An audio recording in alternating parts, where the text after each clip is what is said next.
Hvad så der? Kald her. Hvad så, boys and girls, hvis der er nogen af dem? What the fuck? Once upon a time, bacon, I cry every time. Ja, det er rigtigt. Som man nok kan se, spiller vi Sky Factory 2. Og vi kører med 149 mods. Så skal vi bare komme i gang. Ups. Ej, jeg slettede ikke, det er faktisk ret sjovt. Nå. Kalle Gaming. For seerne. Jeg har øvet mig lidt hjemmefra. Det kan jeg godt lige være at sige. Bonus chest. Ja. Lad os lige starte med en økse nu 3, så kører det. Læg ud med Casey ud for start af. Jeps. Det er nemlig rigtigt.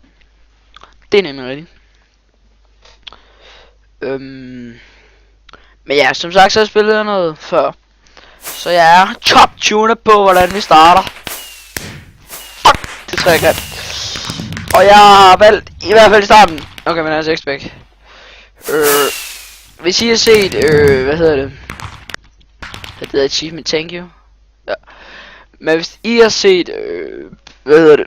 Slice og den mand de helt spillede for noget tid siden. Det er lang tid siden, de har lagt ud. Men så vil jeg lægge mærke til, at der kun er én vej hernede. Og du ved faktisk ikke hvorfor. Det er fordi jeg spiller en nyere, mere pro-version. Så lad os få det her fis væk. Jeg bruger selvfølgelig vanemarker. Det er ikke det jeg bruger vanemarker på. Det gas. Sådan. Ja yeah. Glimrende start.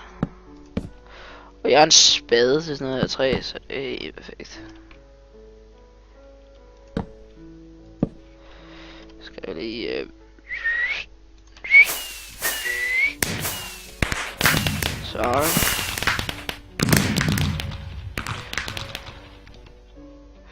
Sådan 9 gange 9.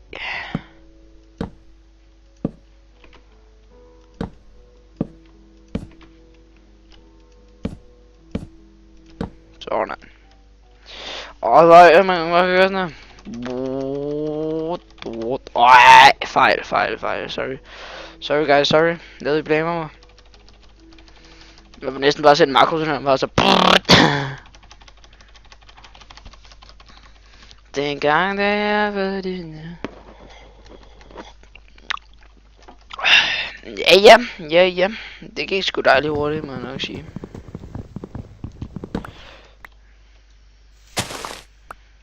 Nej, min sapling. Nå, vi fik noget med træ her. Fantastisk. Så jeg allerede loven ud. Og jeg ved sgu ikke om vi bytter den her texture pack ud på et tidspunkt. Altså på en måde der er den meget fed, og på en anden måde der er den ret træls. Men altså nu er jeg jo en kæmpe fan af bacon. Altså ikke bacon donut.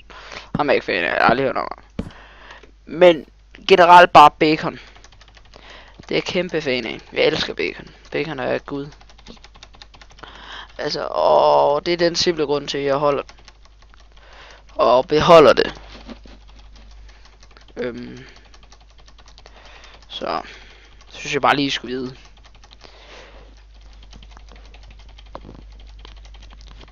Og med det samme det er muligt, så skal vi selvfølgelig have noget vand. Som det samme, det må regne. Så Russia er en bagud, kan jeg godt til. Ej, Russia nok, for det skal jeg noget. Ej, jeg gider ikke det der, man. Det gider ikke, når du skal tage så lang tid. Jeg skal jo have noget derp. Du kan lave alt med derp i den her. Det er helt vildt. Eller jeg fejler bare ligesom en træffer, men jeg laver dem alt for små, så laver jeg en for lille platform til at starte med. Nå. Hvor skal jeg tage så? Ja, der var kun en. Nå. Det var ikke sådan. Så når jeg har spillet før, så ved I, man kan lave de her crux som overhovedet ikke ligner en crook. Men hver ting til sin tid.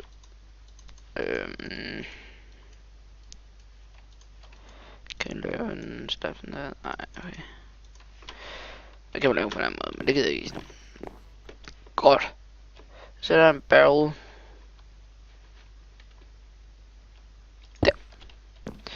Lay der, mester. Lay der. Lay in your face.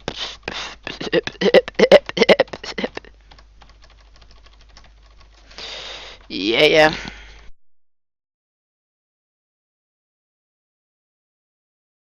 Det går meget godt. Det går meget godt. Altså stillinger, men så er der altså lige, fordi de lige skal introduce. Jeg sidder og filmer her om aftenen.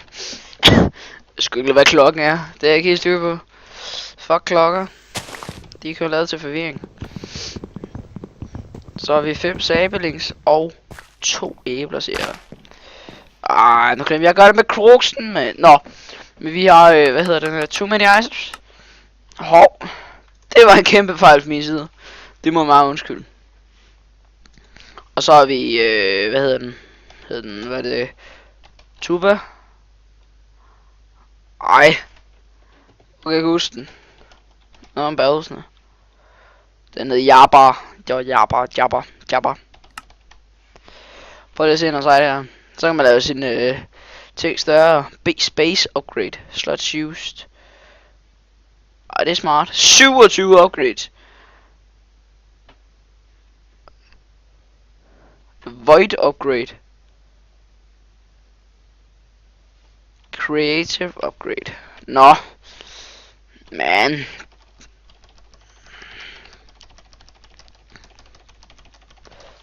Jeg kan egentlig bare beholde den der.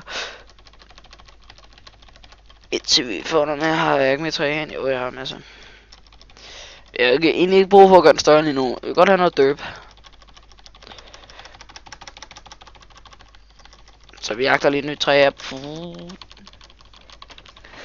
Skarlhånd af en morfar. Det lavede jeg sidste.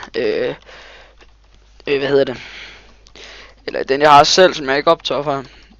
Det går vi lige gå ind og se den på et. Og ret sig. Det er det OP. Jeg ser hurtigt op. 2 fingre. På den lille shift-knap. Med juice.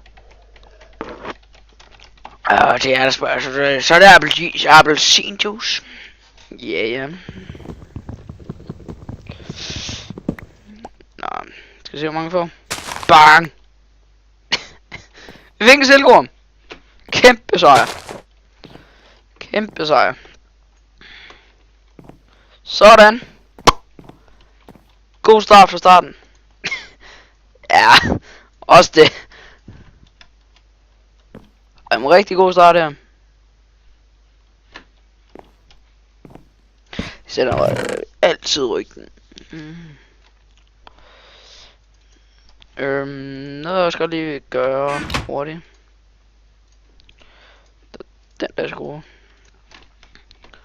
Det var at lige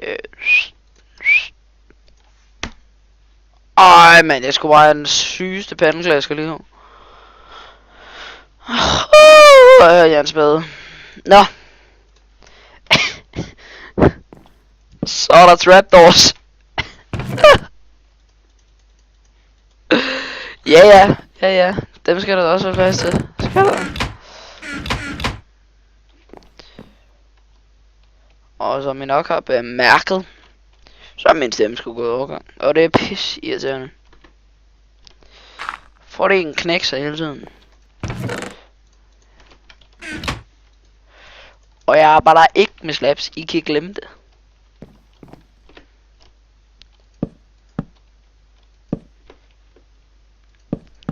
Måske jeg arbejder med hvad hedder de? Logs på et tidspunkt. Men slaps, det er ude over min grænse. Sådan 3 blokke imellem her. Sådan. Ja, men det er jo en dejlig stille og rolig start med en masse træ og Jeg lavede mit første silkeorm. En sapling der.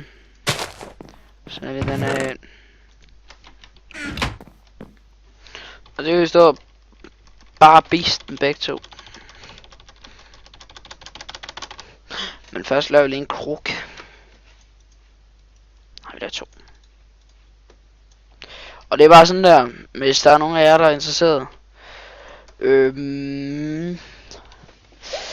Jeg kan måske lægge et link nede i description, hvis jeg husker det, til den her modpack. Den kommer ind sammen med en anden modpack. Hvad fanden er den her? Det kan jeg huske, men det er en af modpack, I ikke burde spille. Den er ret nederen. Men den kan jeg godt lide. Ellers kan I selv, hvis jeg glemmer det, så kan du søge på AT. Altså ligesom i at. Og så launcher. Og så finder I og så bare skrive download, og så finder I sådan en hjemmeside. Det er faktisk deres egen hjemmeside, hvor du så kan downloade den.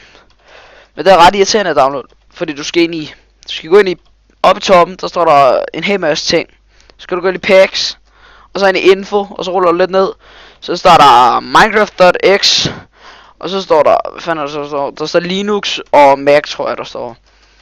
Og så kan du så downloade den til alt det. Og så kører det. Så er det sgu nat. Så det er skiderart. Og jeg har siddet og set andre spil den her modpack. Og det ser jo rigtig hyggeligt ud. Og det var derfor jeg tænkte, det skal jeg da også. Det skal jeg da. Det er da 100 jeg skal. Men nu når vi er 2-3, så burde det gå hurtigt med at få sæbe. Så jeg får endnu mere jord. Bygger lidt længere ud af egentlig. Derudad. Gør lidt nærmere hurtigt. Hurtigt. Lidt tættere på her.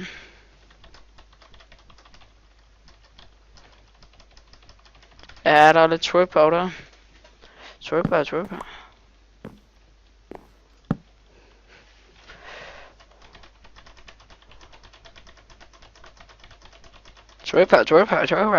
Jeg tror det er til højre 3. Prøv først. Jeg vil lave min trip. Sygt godt. Er det ikke 4? Nej. Jeg mener ikke, det bliver højere end 4 stamme, men når du får det kæmpe kolossale enorme træ.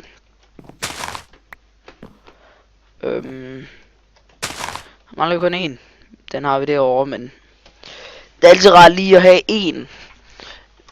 Sådan lige til at gemme på. Synes I kan få noget tryk på over til venstre? Det er irriterer mig faktisk. Og så grunden der var instant hav. Nå. Vi komposterer noget lige om lidt. Okay. Lad os se her. Blah blah blah. Use a crew to get saplings and steel. Make dirt by composting saplings and oak barrel. Sådan.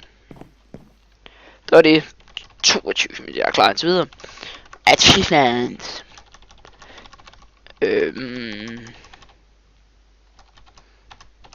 Ramme det her, det bliver en hyggesag, hvor vi chiller, og jeg spiller lidt off-cam, og jeg snyder lidt, når jeg ikke ser det, og ej, det gør jeg ikke, det gør på en anden. Sådan en ting som en transfer note, der bare er pisse til at lave, og sådan noget som en fusion stone, og alt sådan noget pis, vi kommer til at arbejde med senere. Det er bare irriterende. I kan lige prøve at se den nu her. Infusion. Jeg tror det er for dem her. Unstable. Så laver man sådan her. Den her unstable ingot. Hov. Portal of the Deep Dark. Fuck hvor fed. Quadruple compressed. Unstable ingot. Block. Og hvad skal man bruge den til? De springer i luften efter 10 sekunder, hvis du kan bruge den. How you ever try to divide diamond by diamond? Of course not, because you're saying and there's no.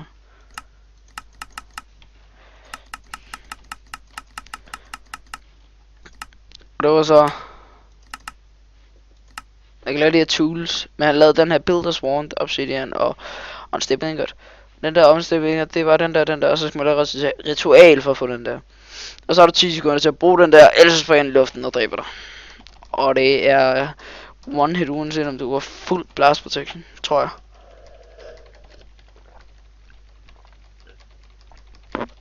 Og den springer bare ned i luften, men han har lavet Obsidian. Og hvis ikke, så kunne du være ret OP. Og bare sætte den og kaste den ind bag en Obsidian væk. Når man skulle raide noget. Man Sky Factory Faction. Som jeg aldrig nogensinde håber, det gør. Det var ret gay. Men længe. Jeg synes ikke sådan rigtigt, de tre, jeg kan lide mig det.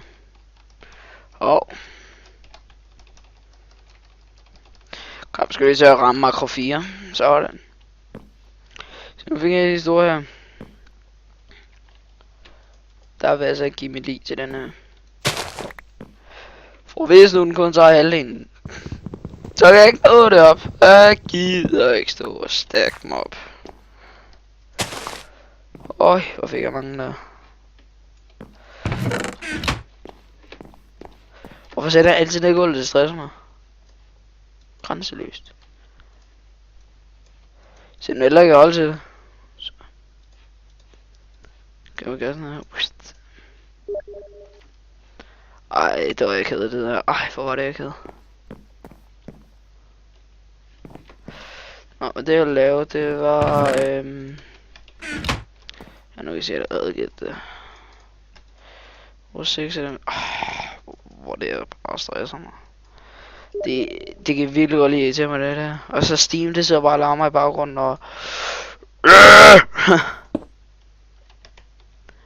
det er stressende. Det er stressende mennesker.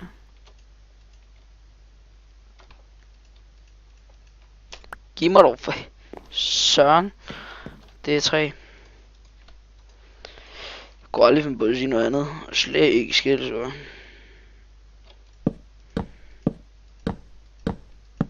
Jeg skulle til at sige for pokker, men det er også skældsord. Og det er søren egentlig også.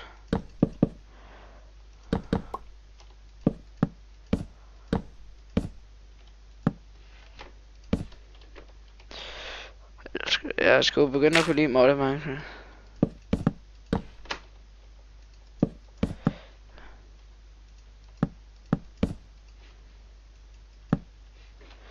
Især de mods, hvor main miner indgår.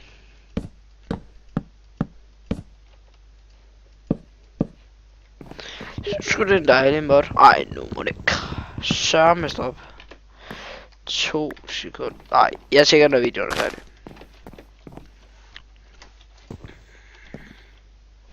Mama, I don't like she her, she like it. Også bare er det fest i alle tre i verden, altså.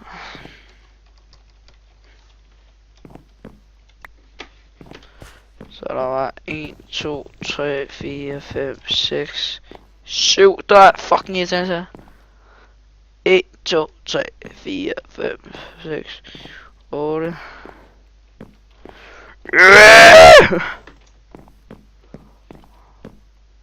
Der er 3 mellem 1, 2, 3.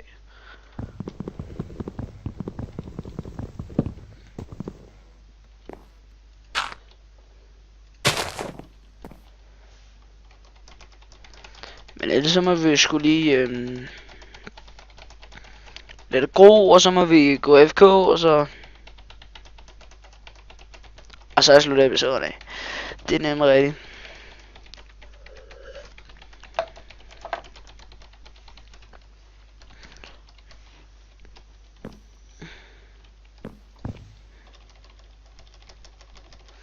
Og jeg havde fjernet det der dirt block der.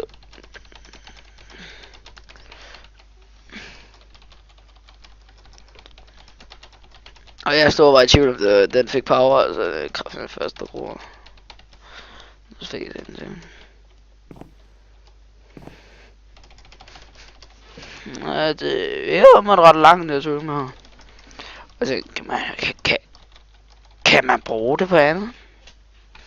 Vi tog bare videre. Med, man kan ikke gå ud af sådan en blok, hvis man er inde i den. Det der sker ikke noget. Så godt bare. Bare den her til at gå, så er det fint.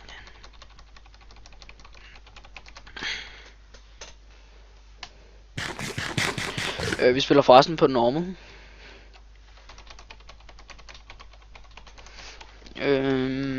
Og det gør vi, ja.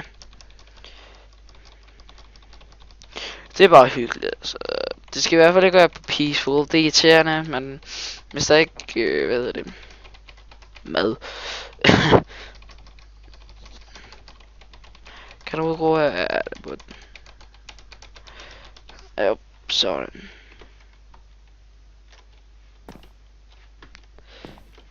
What?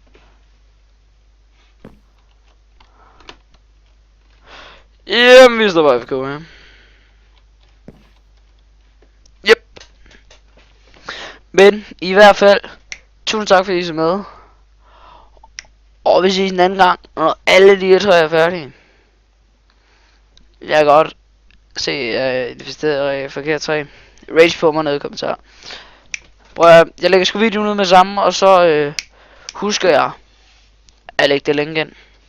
Jeg har lige siddet og downloadet det igen, fordi den havde drillet, og hvis den driller, så download det igen. Og hvis jeg computer system, jeg bruger sådan noget Panda Protection. Det kan man starte, hvor trusted det er. Men hvis det siger, at jeres computer ikke kan det, og du skal genstarte den og alt muligt pis, så bare gør det, og så virker det bagefter. For det skete der fordi min computer den spattede bare ud. Den blev sgu ret sur på mig. Fordi jeg fucked up. Men giv det et like, hvis I kunne lide det. Og hvis I vil se mere, så smid lige et like for mig, altså. Gør noget for mig. Del det med jeres venner og sig, hey, ham der, han skal da fed at høre på. Han er grineren. Gør et eller andet for mig. Det vil betyde meget. Vi ses.